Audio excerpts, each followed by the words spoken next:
Sino naman? Tingnan mo, ang tigas ng ulo. Naalala niyo ba yung video ko nung na nagpagupit ako kay Ate Aska, tapos nagpakulay tayo ng buhok? This time guys, magpapagupit ulit tayo ng buhok at magpapakulay. Pero hindi kay Ate Aska, kay Ate Tati naman. Siya naman yung susubukan natin, o diba? Ayoko na, matutulog na pala ako. At ang masaklap guys, hindi ko makita yung panggupit ko ng buhok kung saan ko nailagay. Tapos makikita ko yun pagkatapos nito. Tingnan mo. Ayan, mawalisan na lang natin yung buhok natin. Saktong-sakto kasi basa yung buhok natin. At ang gagawin mo ate, hanggang dito lang yung buhok ko. Hanggang dito. Gusto ko maiksi lang. Gets? Yan o. Ang bilis diba ng buhok ko humaba? Hanggang doon. Ayaw Ayaw mo hanggang dito, nak. Wag. Para bangs na yan. Hindi ka manirapan. Tatakwil kita na. And habang nagugupitan tayo guys, magpo-question and answer portion tayo ulit. At it's been a long time guys, nung nagtanungan tayo at nagsagutan. Nag-bleach na ako kanina actually. Kasi papakulay din tayo. Split na ba yung hati mo, ma? Split na ba talaga hati mo? Sure ka? Tataka kayo guys, bakit iba yung kulay dito pagdating dito? Kasi guys, syempre nakailang bleach na yan. Kaya nag-lighten na siya kumpara dito. Tsaka pag nagbe-bleach ako ng buhok, hindi ko masyadong sinusunog. 15 minutes lang para hindi masyadong light na light dito pag nagkulay. Gusto ko dark. Tapos yung red. Para hindi masagwa. No? Ayaw, di ma. Ano ka naman? Mayus ka naman. Mayos naman, ah. Mayus ka naman. Ayan. Straight mo muna yung buhok ko. Huwag mong babatakin.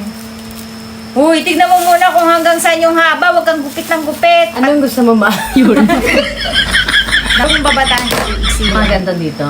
Oo. Basta lakpas lang siya sa baba ko ng konti. Ah, mga- Hindi lang siya lalakpas dito sa balikat ko. Mga dito. Yan, ganyan. Ay, okay. So, start na po tayo, mama. Nahimik ka na po, ha? Yan. Tapos habang nagpapagupit tayo kay Madam Tati, titingnan natin kung kailangan pa natin bumalik next time dito. Siyempre, hindi na. Masara ko na agad to.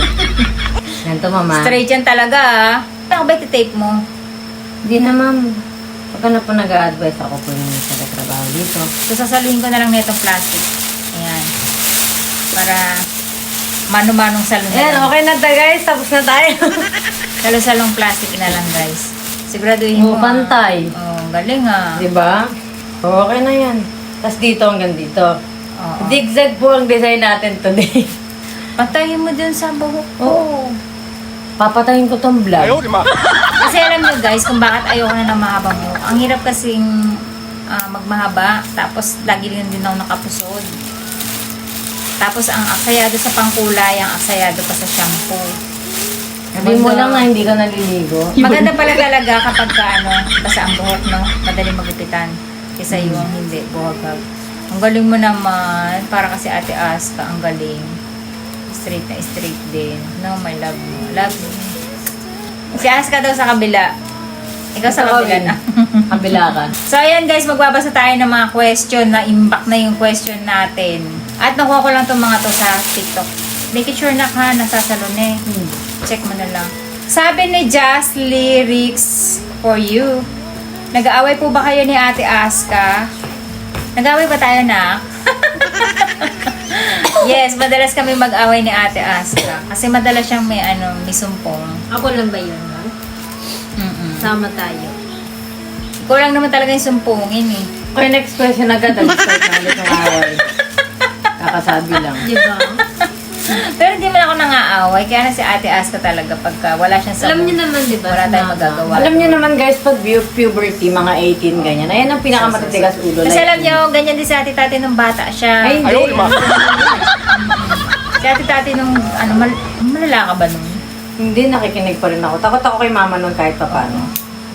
Kaya lang, matigas talaga din ang ulo mo. So sa age talaga yun guys, dadaan talaga lahat ng anak natin na pagdating ng age. Parang gusto nila may sarili silang desisyon, may sarili silang mundo. So, natutunan ko kay Ate Tati, pagdating kay Ate Astan, hayaan ko na lang siya sa mundo niya. Tapos support na lang. So, next question, sabi ni Hanao 0, I noticed lang po after watching some of your videos, pero bakit po tinatap nyo yung chicks nyo? Kasi yung bagang ni mama nangangatip. Kaya kailangan. Curious lang po. Kasi guys, palatandaan ko yun na nasasarapan talaga ako sa pagkain. For example, nagpunta ako sa isang kainan, sinabi kong masarap, pero hindi ako nag-tap, alam niyo na meaning nun. So parang hindi makaka-offend dun sa pupuntahan kong kainan. Medyo masiran kasi ko talaga sa pagkain. No? Hindi ko masabing masarap, hindi masarap. So kapag nasa ibang lugar tayo, alam niyo na yun. Kaya yung mga nakakakilala sa akin, nanonood ng mga video ko, pagka nakita nila akong hindi nag-tap, pero sinabi ko masarap, alam na nila yun, automatic. So yun yun. At nakuha ko yun kay Ate Akari, doon sa mga hindi nakapanood ng mga video ko nung in-explain ko na to dati, na si Akari kasi nung baby, talaga nagduduling-dulingan pa yan, tapos nagtatap ng pisngi pag masarap. So na ano ko siya, na-adapt ko siya, at ngayon si Akari hindi na nagaganon. Ako na lang naiwan sa ere. Kaya ano, yun yung ibig sabihin nun. Sabi ni Sunshine, bakit po kapag kakain kayo, nagsasabi po kayo ng tatakimas, ano po ang ibig sabihin nun? Anong ibig sabihin nun, my love? Explain mo nga. It means thank you for the food. Parang yun yung pinaka-pray nila bago kumain. So, respect yun para sa pagkain. parang i-appreciate mo yung pagkain through dun sa words na yun na parang salamat sa pagkain na to na hinatag sa'yo at kinatay para ikaw ay mabusog. Parang ganun. So, Max Edit, ano name po ni Aska sa Roblox? Sabi ni, humingi ako ng permiso kay Ate Aska kung okay lang sa kanya na malaman niyo yung name niya sa Roblox. Roblox ba? Roblox. Roblox. Kasi sa Japanese, guys, Roblox. So, okay lang daw. Ang pangalan niya sa TikTok. Sa Roblox? Ang pangalan niya sa Roblox, kung ano yung pangalan niya sa TikTok, yun din yung pangalan niya sa Roblox. Dinagdagan niya lang ng reel. No, my love, no? Real. Real, sabi mo. Yeah, Real. Real nga yun, real. Santo yute.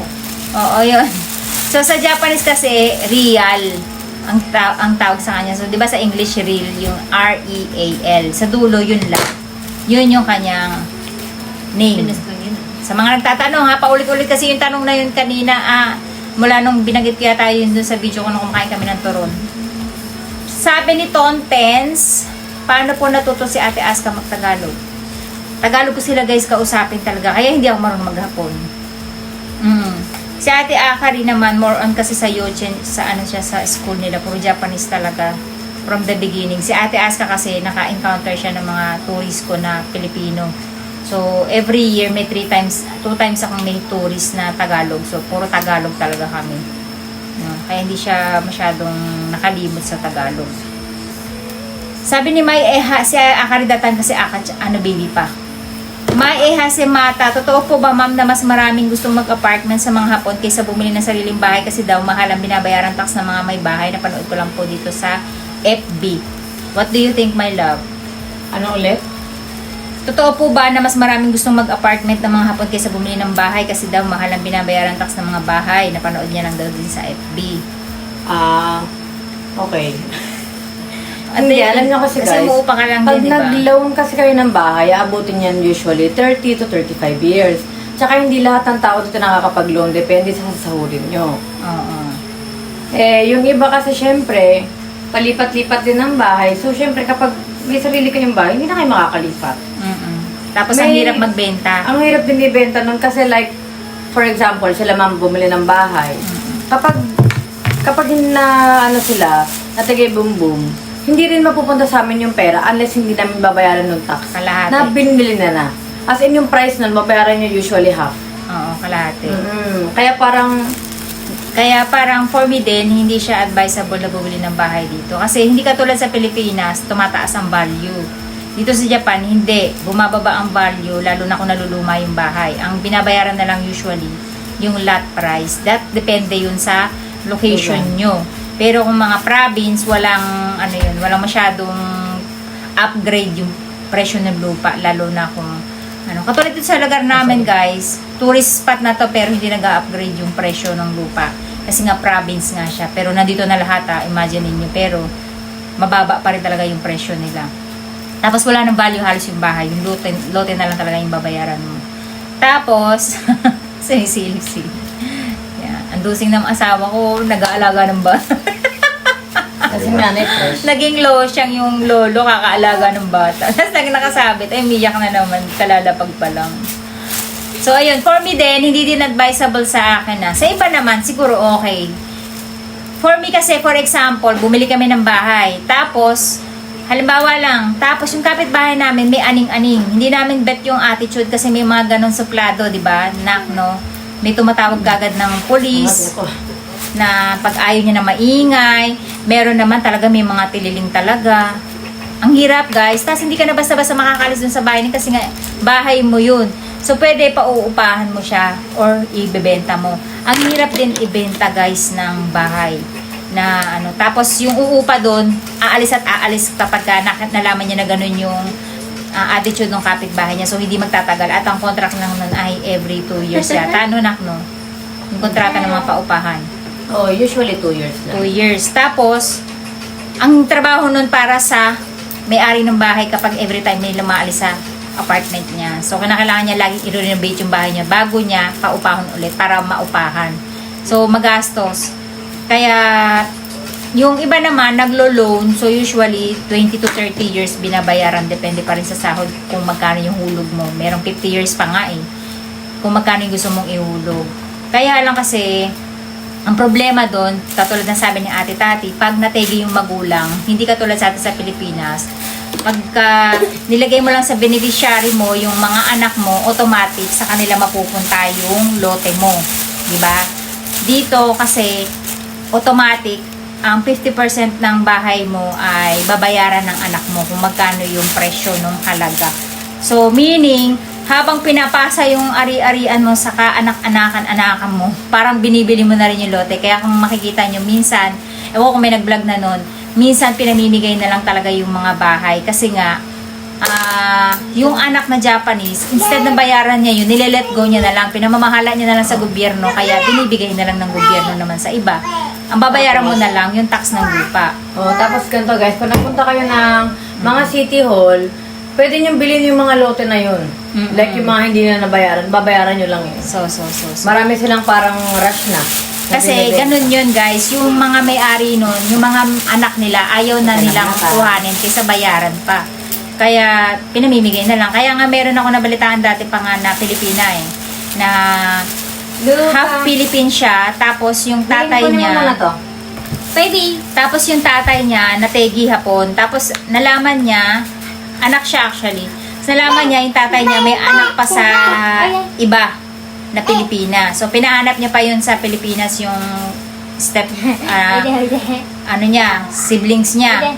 Para lang ipamana yung ipinamana ng tatay niya. Eh, syempre, mahirap lang din yung pinamanahan na yun sa Pilipinas. Actually, hindi pinamana.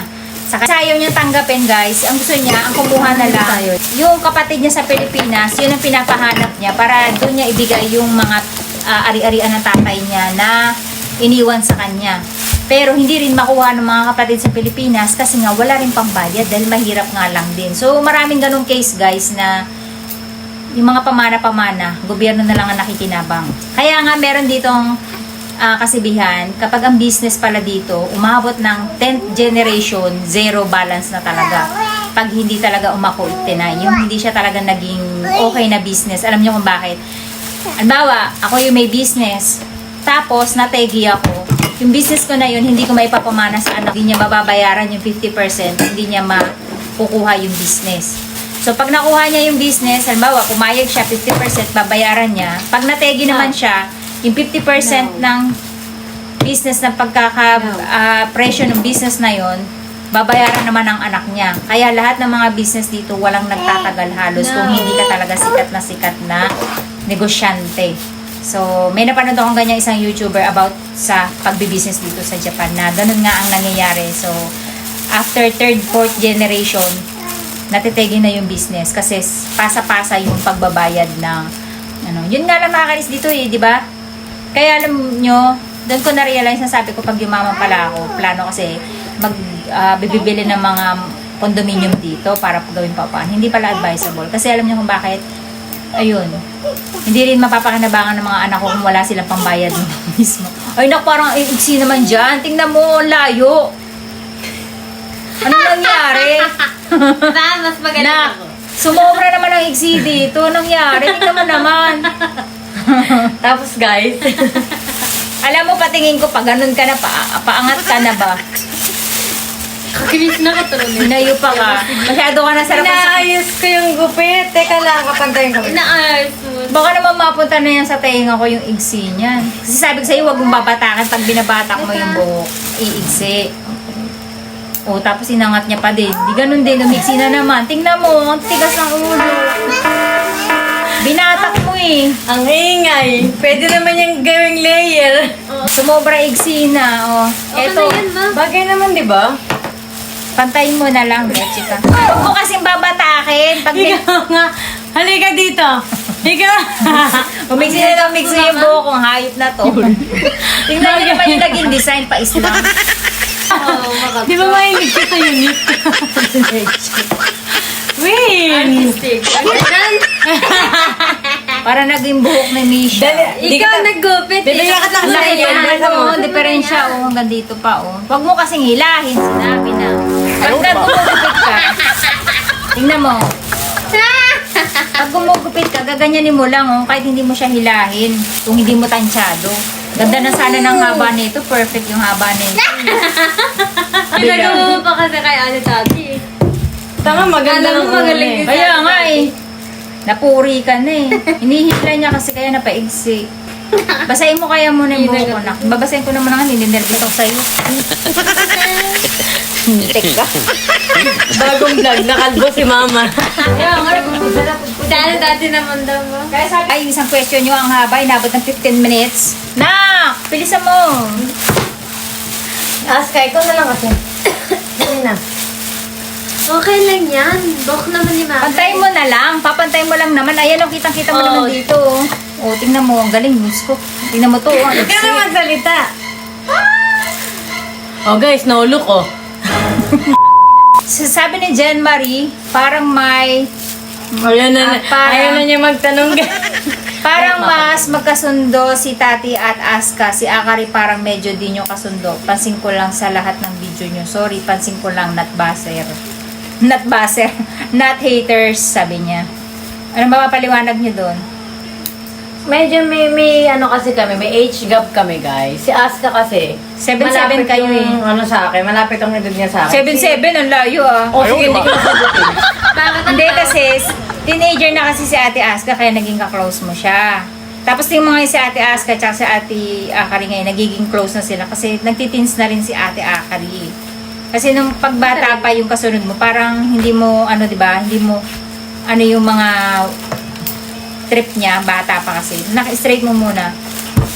Yan, diyan ka mag-focus kasi matingin ko diyan ka tumaas. So baka pudpudin mo na yung kaliwa ulit ha.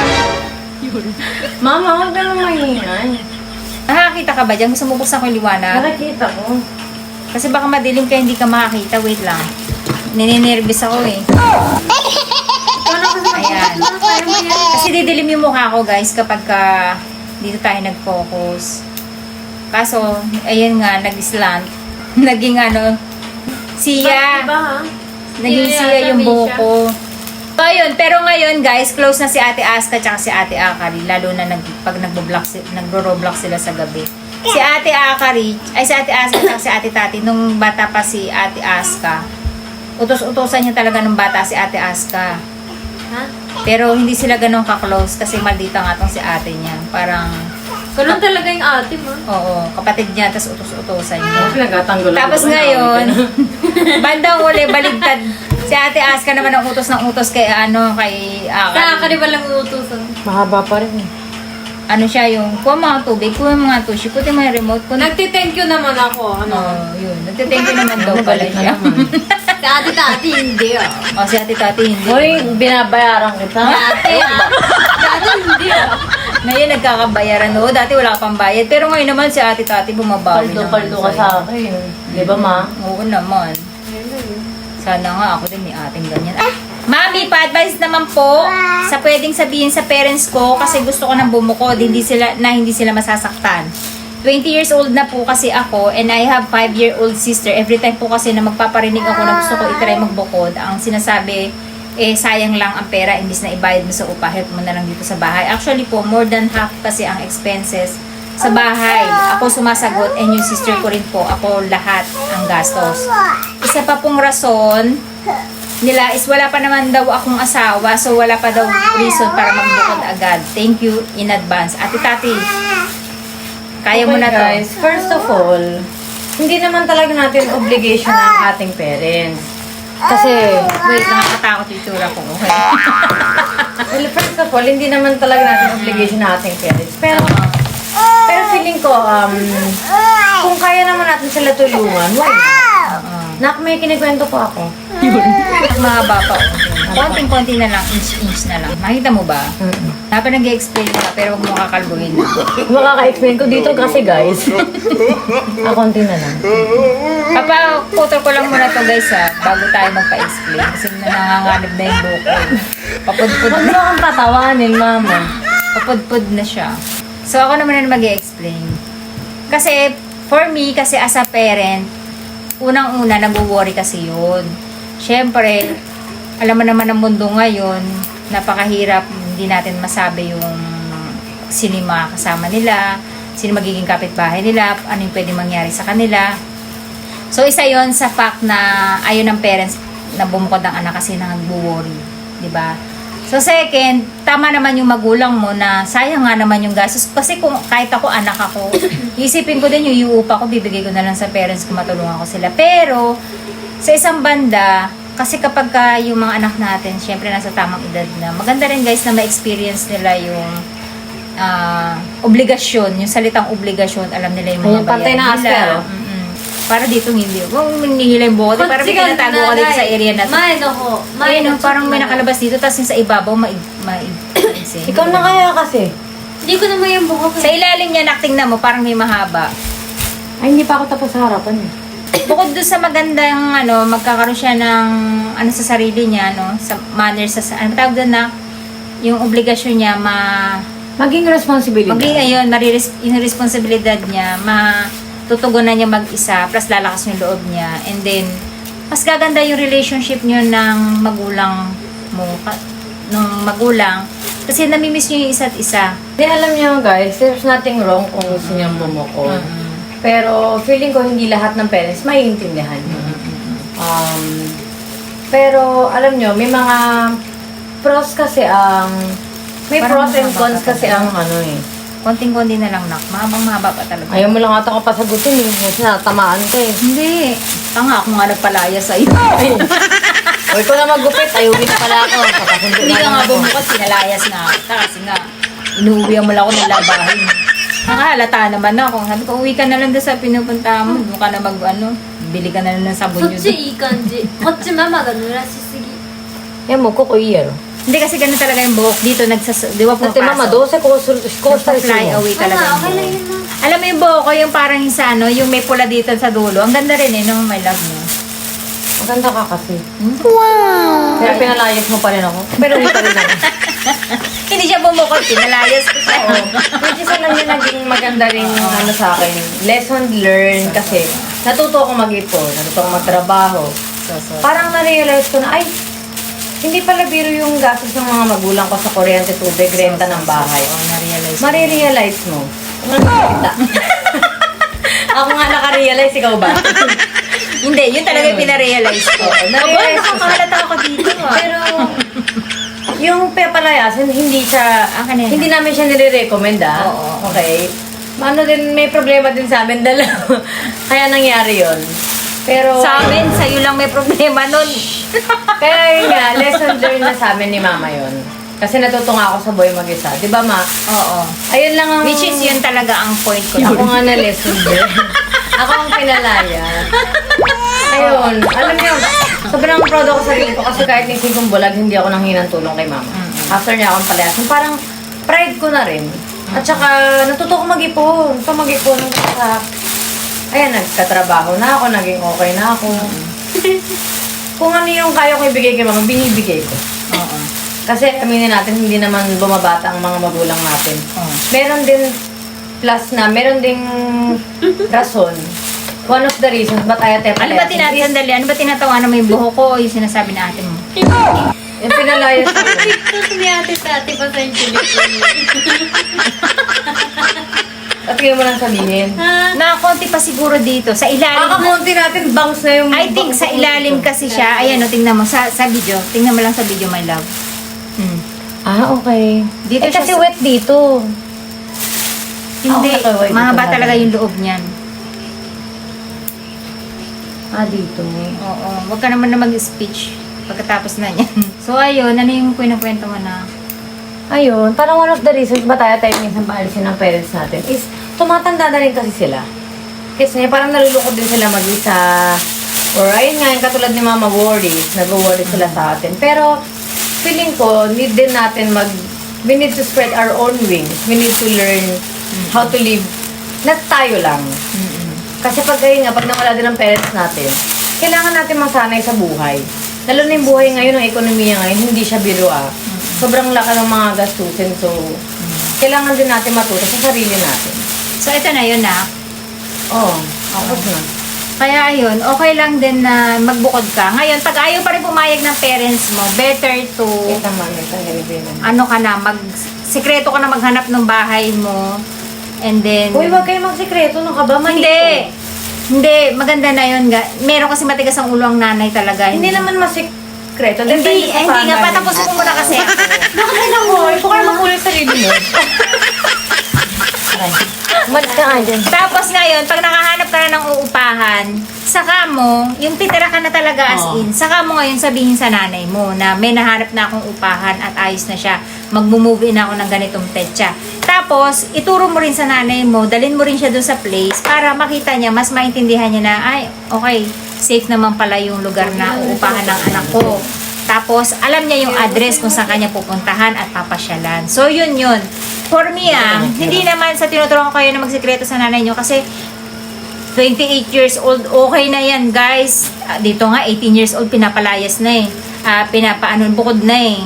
Kaya yung 28, enough na yan, guys. Sobrang ano ka na, saktong-sakto ka na, over na. Kalayaan mo na yun talaga dapat na makapagbukod ka para ma-experience mo din yung magkaroon ng sariling buhay, sariling bayarin, 'di ba? Para mas ma-realize mo, mas ma-appreciate mo yung magulang mo kasi nga mas ganun din yung mga magulang. Hayaan natin sila kasi mas ma-appreciate nila tayo kapag natututunan na nila mag-isa. So ayun yun, kailangan ituro natin sila maging mahirapan. Ako, goal ko kasi motto ko talaga, hinahayaan kong mahirapan ng mga anak ko para ma-realize nila yung worth mo as a parent. Ganun yun. Kasi pag puro luho lang yan, hindi ka ma-appreciate ng mga anak mo. So, mas maganda na pahirapan mo rin minsan yung anak mo. Hindi ko naman sinabing pahirapan nyo na pahirap naman na pagpulutin mo ng mga ng bote-bote, jari, pagbentan. Hindi ganun. I mean, hayaan mo siya na mahirapan, ma-experience niya mahirapan para malaman niya yung hirap ng buhay ngayon. Mas papahalaga. Pero, may sumasagot pa na dito. Pero, as much as possible, huwag niyong iparamdam o ipa-experience sa anak niyo yung mga pangit na bagay na experience niyo. Tsaka wag niyo na There's no need to isusumbat. traumatize. Tsaka wag niyo na rin isumbat sa parents niyo yung itutulong niyo. Kumbaga, kahit nakabukod na kayo, tumulong pa din kayo as long as hanggat kaya nyo. Kasi hindi naman habang buhay, syempre, yung magulang natin nandiyan, di ba? So, pag kaya, tumulong, magbigay, di ba? Tapos, huwag na natin bilangin yung mga tinulong natin.